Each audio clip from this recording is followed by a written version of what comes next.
Hey, welcome to part 3 of the polycalous summer bloomers, continuous bloomers, whatever you want to call them, species Phalaenopsis. I thought I had got them all. Apparently not.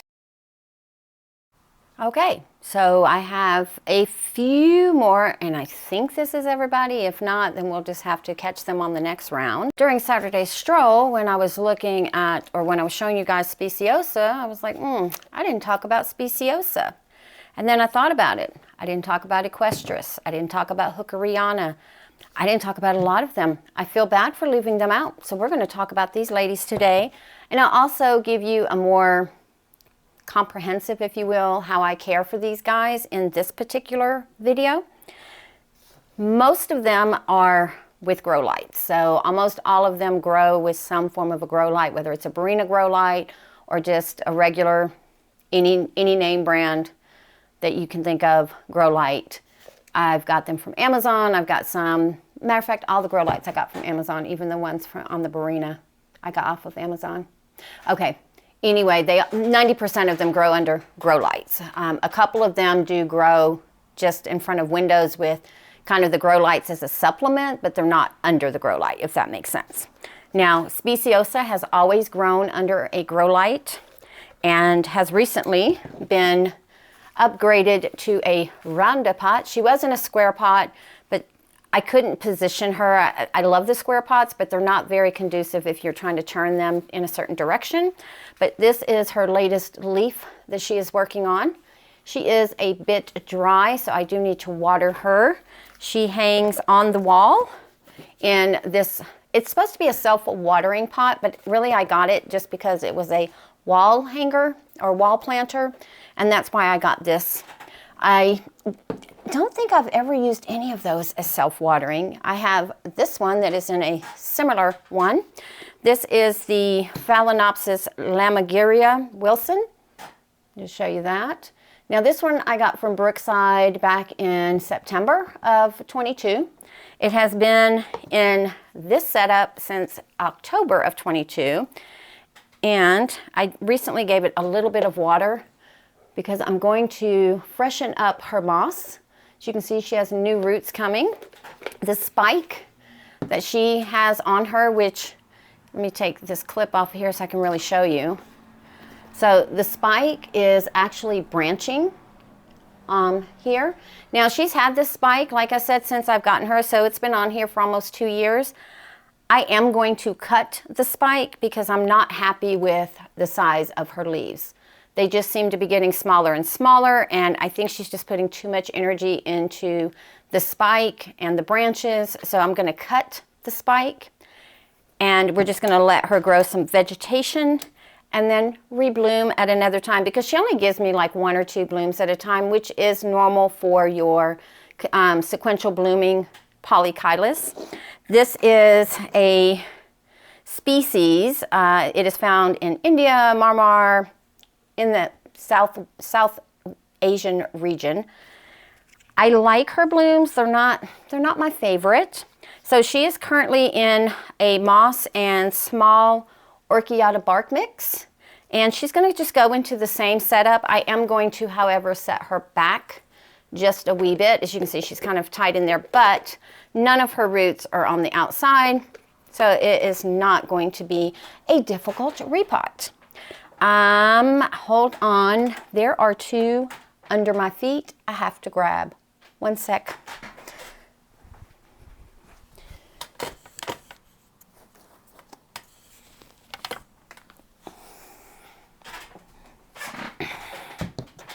Okay, these are my Psychopsis.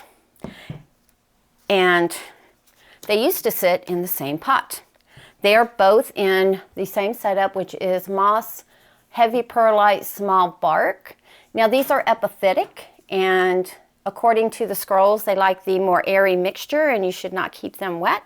However, on the flip side of that, I've also read that they don't like to dry out. And since I'm not the best at keeping up with the watering, I like to keep them in moss, and as you can see, we have some beautiful new roots on this one. Now, I've had them since April of No, take that back. I've had these since October of 2023. These were a birthday gift, actually. So since I've gotten it, this is the latest new growth on this piece, because when I went to repot it back in March of this year, 2024, there were 2. And in that time frame, so let's see, it's May, March, April, May, well, it's the 1st of June today, but let's just say May. So in 2 months, it has completed this growth, because this was the growth that I was like, let me go ahead and repot because there were new roots coming. Well, when I took it out of its pot, sorry, I have an itch back here, guys, and it's driving me crazy.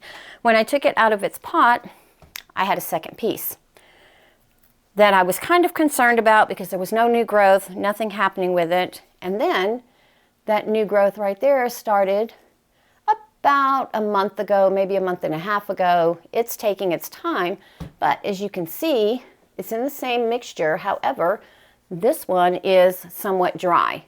Now what I'll do, because I don't want to keep them too wet, I'll wait. Once I see this is dry, then what I will do is I will wait about 2 to 3 days longer, because again, if you're growing in moss, just because the outside is dry, sometimes this inside or the middle of it can still be a little damp. But what I do with all of my orchids that are in a moss and bark mix, that's kind of what I'll do. I'll wait for the outer portion to dry, wait a day or so afterwards, because I know the middle still has some moisture in it. And then what I do is I will put it in like a little plastic container, and then I literally only put the water on one side. And what I'll do is, just like I said, on the one side until enough of it runs through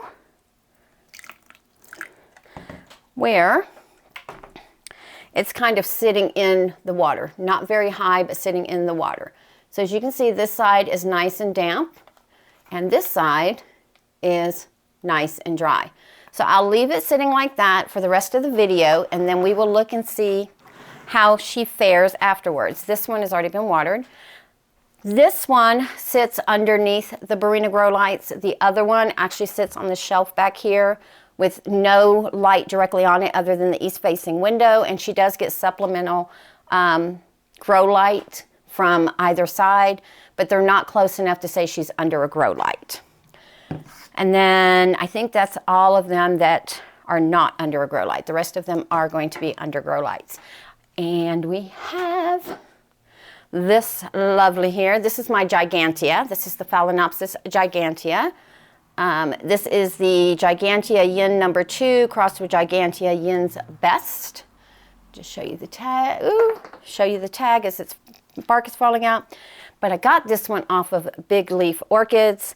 I was not looking for the Gigantia when I got this one. I was actually looking for a different Phalaenopsis, and Big Leaf Orchids has some gorgeous ones. But I saw this lady, she was decently sized. I was like, I'm getting that. I am going to get that. Let me move this piece of bark here. There we go. Now what she is in is primarily moss with the large Orchiata bark throughout.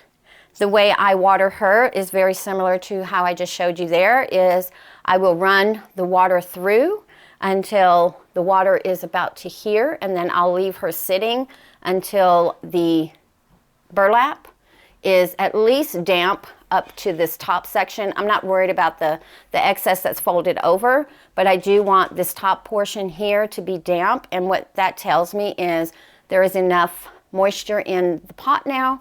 And then what I'll do is I will put it into another plastic container like this, a larger one, where she can kind of hang over, and you can see it doesn't touch the bottom. And what that does is it drains out the excess.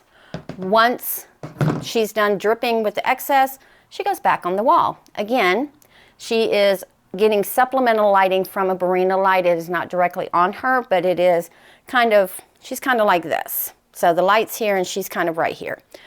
Since I've gotten her, she grew this leaf last year.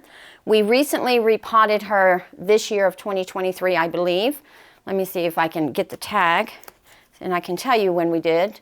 Yes, actually about a month ago. So April of 2024 is when we repotted her. I'll fix that here in a minute. No, I won't. I'll do it now because it's bothering me.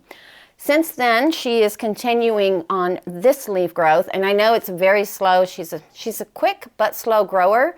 I'm expecting this one not to quite match the size of this one. If I can let me put this up under my arm like this so you can kind of see. I'm not expecting this off of this one just because I did repot her, but the new growth, that new root is going down into the pot, and she had a root that was coming out of the pot, but someone, I'm not going to mention who, someone decided that they didn't like it apparently, and and broke it off. Japonica is another species from Japan, thus the name Japonica. It used to be known as the Hookeriana Japonica, but then was reclassified as a Phalaenopsis. This one I have had since July of 2021. This is one of the July Brookside orders orchids, and she has been in this particular setup for about a year and a half, since January of 2023. When I initially put her in here, she did not have a lot of roots, a lot of things going on, but as you can see, she has some things going on now. She is senescing this bottom leaf, which is completely normal, and if I tug on it, I still can't take it off, so I'm going to leave it alone. The only time that I will mess with senescing leaves on any of my species or my summer phals is when they are ready to come off, or if there's an issue with the orchid herself and I need to make sure that there's no bugaroos or there's no rotting issue going on. Otherwise, I leave them alone. Hybrids, I take them off pretty soon as I see it like this. If this were a hybrid, I would be taking this off. As this is not, and she is finally doing something for me. She grew, let's see, since I've had her, she's grown 1, 2, 3, these 3 leaves here, and she's grown these 2 recently. So not doing much for me. She does grow under a Barina light. I think she probably needs a little bit more light just because, I mean, she should be bigger than this, guys. Should be bigger than this. As far as fertilizing goes, I do fertilize my ladies. Most of them, especially the ones in these size pots, they don't really get a lot of fertilizer unless they're doing a lot. Usually I keep it between 150 to 200 parts per million with each watering, and then on the 4th one they just get a plain water flush. At the beginning of the season, or right before the beginning of the season, I should say, in February, I do give everyone a CalMag soak. And then 6 weeks after that, so about mid-March, right before spring, I will give them a seaweed soak, seaweed, kelp, whatever it is that you use, a growth stimulator basically. And then for the rest of the season, they get the fertilizer. So basically they get 2 weeks of fertilizer, 1 week of CalMag, and a flush. Kind of in that cycle, not necessarily in that order, but they get that in a month, if that makes any sense. If it doesn't, leave a comment down below and let me know and I'll explain it a little bit further. But Japonica is one that I've wanted forever. I really love her blooms. And then when my son, who is in the Marines, was stationed in Japan, I was like, I really have to get one now because, you know, he's in Japan. I need the orchid from Japan. Just setting that off to the side so I don't knock it over. And then this one here is a Violacea cross. Again, a big leaf orchid purchase. And then this one is the Phals Sue's Glad Kid Blue. That is a mouthful. And there is the name as well as the cross. The pictures, oh my God, guys, they're so, so pretty.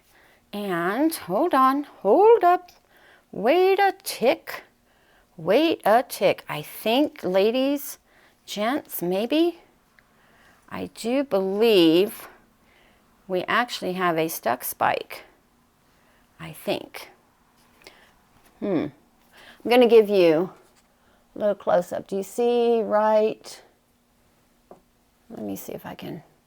It's right there by my pinky nail. Do you see that? Right there. It looks like something is stuck in there.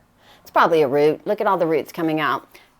Look at that. Look at that gorgeous root right there. Root tip. Again, this one is in a moss, perlite, charcoal, and small, medium Orchiata bark. This residual you see here, that's just the leftover. You know how you get like the little powdery in the bark? I just poured that on top because I was running low on bark and I needed to fill it in and cover the moss that was right there. That's all that is. It's not dirt. It looks like dirt, but it's just bark crumbles. She also sits on the shelf under a Barina light. This one I've only had since October of 23. She was recently put in this setup in March of this year, 2024. We did look at the Inscriptiosis during the Saturday stroll, but let's just look at her rather closely. Now it looks like, from what I'm seeing, this, and I'll do a close-up, but this looks like, let's see, can I turn it? Can you see right here by my finger? That growth right there, that actually looks like that might be a keiki because it does not look like a root at all. Now it could be a thin root because if you look at that one, that aerial root, but she is doing well considering that she was almost a goner. She almost unalived herself. So this one, I don't know if I got her in September of 22 or if she was in her other pot in 2022. Let's see. Nope, I got her in September of 2021. It's on the front.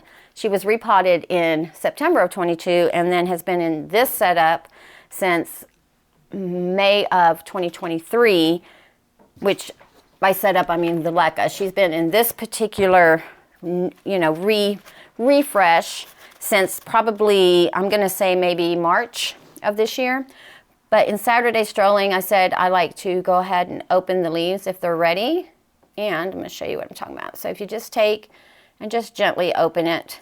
And I do that with the orchids that are struggling to keep them from getting any gunk buildup, any moisture, excess moisture buildup in there. So now this way that can kind of keep growing and hardening off without the risk of any kind of slight rotting like that, especially since I do tend to come through here and put a little moisture in here. It just keeps it from building up in there.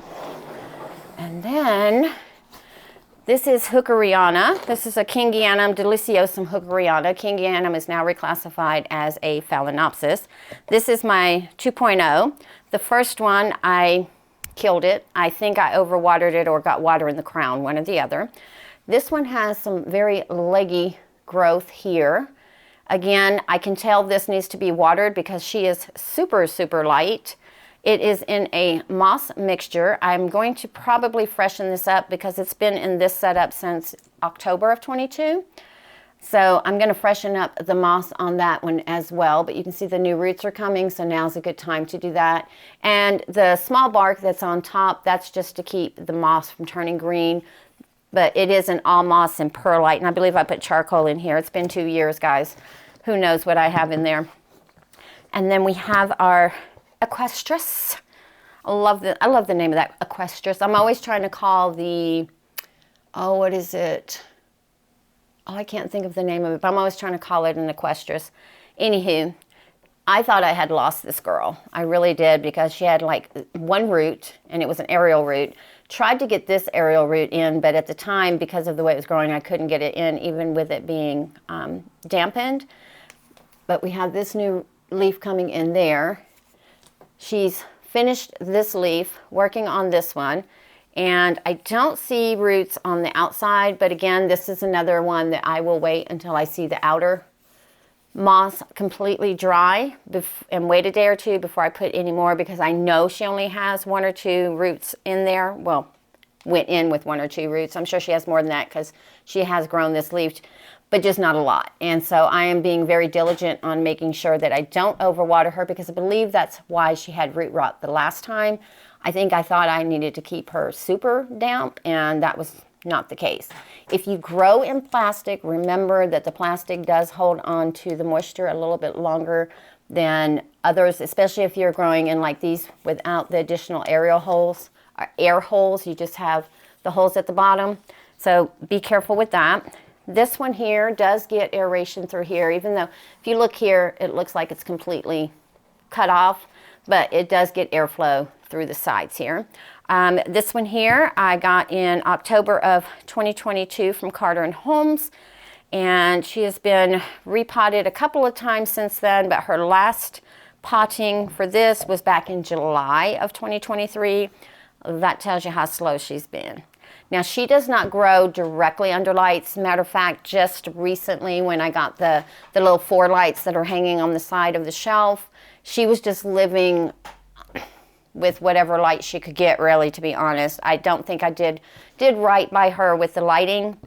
But since I've added the lights and they're kind of shining on that wall and giving all of the girls over there much more intense light or brighter shaded light, however you want to call it, she has kind of increased her growth. So I'm expecting good things from her this season. If she does attempt to throw out a spike, I will cut it because I want roots, guys. I want roots. And then the lady who, oh my goodness, I love this girl. I love her. My Pcra. Actually, it's 2 keikis. It's Pcra off of 2 keikis. It's 2 Pcras, basically. But I got this from Big Leaf Orchids. Here we go. It's a Phalaenopsis Pcra. And since I've gotten it, this keiki has grown these 2 leaves. And then the keiki in the back or on this side has grown this one, and I believe maybe this one, but I know these 2 for sure.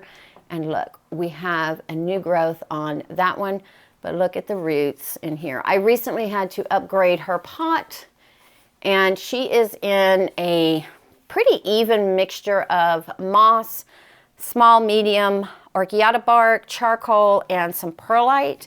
And the moss that she has, I actually cut it up, so it's not, let's see, let me find, yeah, so it's not like this one where it's more layered, where I put some bark and then some moss and then some bark and some moss and kind of intertwined it that way.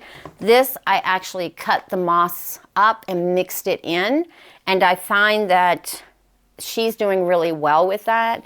And I may start doing that moving forward for some of the girls who like to stay a little more damp for a little bit longer but don't want to stay wet. It's a fine balance. Now, in my environment, this works. If you grow in a more humid environment, you may not use moss. Bark may work for you. My home's average temperature is usually 40, 45. But with me opening the windows now that it's a little warmer outside, spring has sprung, I do open the window. So my average humidity during the day has been around 25, 35%. Some of my girls ain't liking it. Some of them are. But you know what? They'll make it. They will make it. I am thinking of running a humidifier this year when I do have the windows open, just to kind of help with some of my other plants, not necessarily the orchids, but I do have a couple of other house plants that need a little more humidity. I'll just see how they do. They're starting to decline a little bit. Maybe I'll have to turn my humidifier back on. Other than that, I hope this is everybody. I hope this is everybody. Guys, let me know in the comments below if you have any of the orchids we talked about in this 3-part little update series for 2024. How do you grow them? And are any of these on your wish list? And then let me know your favorite polychilus that you currently have, whether it's a species, whether it's a cross. If you have multiples, leave that too. Have a beautiful day. I almost forgot to show you guys what this looks like. So she's been soaking for, I don't know, say 10, 15 minutes. But if you look, she is now pretty much damp all over. There is a little dry spot right there, but you know what? It will finish absorbing. And because I don't want her to dry out too quickly, there are pebbles down here, so she's not going to be sitting in the water. But what I do is I take it out, just kind of drain the excess. And once it starts dripping like that, I just plop it in the pot. And it does have a little bit of space in between here, so she is getting a little airflow. It's not super snug. It's getting there, though. It's getting there. But that is how I water the ladies with bark and moss. And if it's just moss, I do the same thing. Pour it on one side, leave it sitting till it kind of absorbs, take it out, plop it in.